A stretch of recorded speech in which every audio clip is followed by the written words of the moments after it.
Hello, credit card offer ఉందండి, తీసుకుంటారా sir? Salary ఎంప్లాయా, business చేస్తారా అండి? ఓ, మీకు క్రెడిట్ కార్డ్ ఆల్రెడీ ఉందా సార్? అయితే లిమిట్ ఇంక్రీజ్ ఆఫర్ ఉంది సార్, చిన్న ఆప్షన్ ఉంది, చేసుకుంటారా సార్?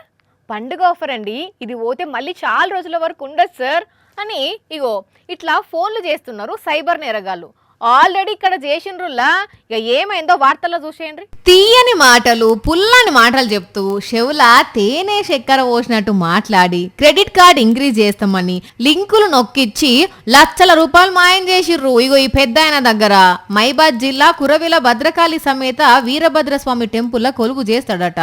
పేరు జగన్నాథం. చెప్పండి సారు, వాళ్ళు ఏమని చెప్పిండ్రు, నువ్వేం చేసినావు?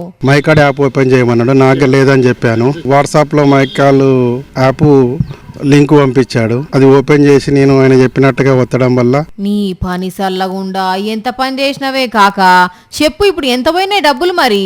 టోటల్ గా దాదాపు సుమారు 9 లక్షల వరకు యాప్స్ ఓపెన్ కావట్లేదు. అయ్యో భగవంతుడా, ఎంత పని అయిపో. ఇన్నారుల్లా 9 లక్షలకు ఎక్కువ నెవైనాయట.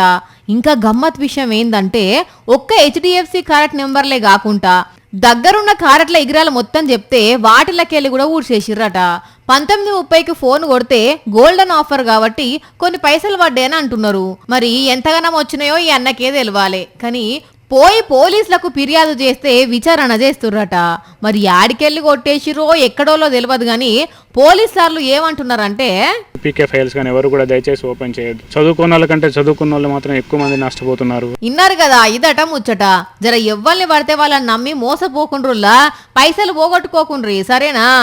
ఎందుకంటే పైసలు ఎవ్వరికి ఊరికే రావు. ఏమంటున్నావు?